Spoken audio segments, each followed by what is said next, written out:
জামায়াতে ইসলামীর বিক্ষোভ, ঠাকুরগাঁওয়ে জুলাই সনদ ও পিআর পদ্ধতিতে নির্বাচনের দাবি। ঠাকুরগাঁও, বাংলাদেশ জামায়াতে ইসলামী সম্প্রতি জুলাই জাতীয় সনদের আইনি ভিত্তি প্রদান এবং আনুপাতিক প্রতিনিধিত্ব বা পিআর প্রপোর্শনাল রিপ্রেজেন্টেশন পদ্ধতিতে নির্বাচন আয়োজনের দাবিতে ঠাকুরগাঁওয়ে এক বিশাল গণমিছিল ও সমাবেশ করেছে। দলটি আগামী 2026 সালের ফেব্রুয়ারি মাসের মধ্যে জাতীয় নির্বাচন আয়োজনের জন্য সরকারের কাছে তাদের 5 দফা দাবি উত্থাপন করেছে। দাবি আদায়ে জামায়াতের এই কর্মসূচি স্থানীয় রাজনীতিতে নতুন করে আলোচনা সৃষ্টি করেছে। সমাবেশ শেষে জামায়াতের নেতারা তাদের মূল দাবিগুলো তুলে ধরেন। জামায়াতে ইসলামীর 5 দফা দাবি। জামায়াতে ইসলামী সরকারের কাছে যে 5টি মূল দাবি তুলে ধরেছে সেগুলো হলো: জুলাই সনদের বাস্তবায়ন, জুলাই জাতীয় সনদের আইনি ভিত্তি প্রদান এবং এর ভিত্তিতে আগামী ফেব্রুয়ারি মাসের মধ্যে দ্রুত জাতীয় নির্বাচন আয়োজন করা। 2.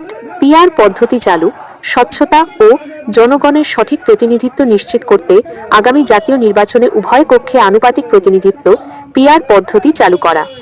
3. লেভেল প্লেইং ফিল্ড, একটি অবাধ, সুষ্ঠু ও গ্রহণযোগ্য নির্বাচনের লক্ষ্যে সকল রাজনৈতিক দলের জন্য অবিলম্বে লেভেল প্লেইং ফিল্ড নিশ্চিত করা। 4. জুলুম দুর্নীতির বিচার, ফ্যাসিস্ট সরকারের আমলে সংঘটিত সকল জুলুম, নির্যাতন, গণহত্যা ও দুর্নীতির দৃশ্যমান বিচার নিশ্চিত করা। 5. রাজনৈতিক দল নিষিদ্ধকরণ, স্বৈরাচারের দোসর হিসেবে অভিযুক্ত জাতীয় পার্টি এবং 14 দলের রাজনৈতিক কার্যক্রম অবিলম্বে নিষিদ্ধ ঘোষণা করা। দলটির পক্ষ থেকে জানানো হয়েছে, দেশের বর্তমান রাজনৈতিক ও সাংবিধানিক সংকট নিরসনের জন্য এই 5 দফা দাবি মেনে নেওয়া অপরিহার্য। দাবিগুলি পূরণ না হলে তারা রাজপথে আরও কঠোর কর্মসূচির ঘোষণা দেবে বলে হুঁশিয়ারি দিয়েছে। ভিডিও চিত্রে মোহাম্মদ সাগর ইসলাম।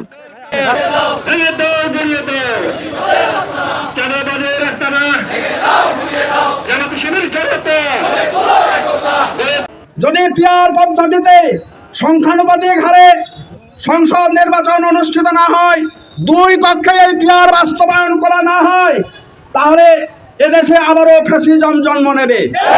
আমরা বাংলার জমিনে আর কোনো ফ্যাসিবাদের উত্থান দেশের মানুষ চায় না। বন্ধুগণ, এই অন্তর্বর্তীকালীন সরকার 3টা কথার দায়িত্ব নিয়ে ক্ষমতায় এসেছে। একটি হলো যে এই 24-এর গণহত্যা যারা চালিয়েছে তাদের বিচার নিশ্চিত করতে হবে। আমরা লক্ষ্য করেছি এখন পর্যন্ত এক্ষেত্রে কোনো কার্যকর পদক্ষেপ গ্রহণ করা হয়নি। এই বিচার এখনো দৃশ্যমান হয়নি। এই সরকার আরেকটি দায়িত্ব নিয়েছে, সংস্কার করা।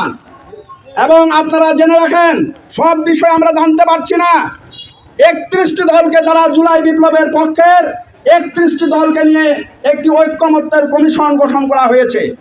আমরা দুঃখের সঙ্গে বলতে চাচ্ছি, 26টি দল পিআর বাস্তবায়নের পক্ষে মতামত দিয়েছে, একটি দল এর পক্ষে নেই, তারা অন্য তালবাহানা শুরু করেছে।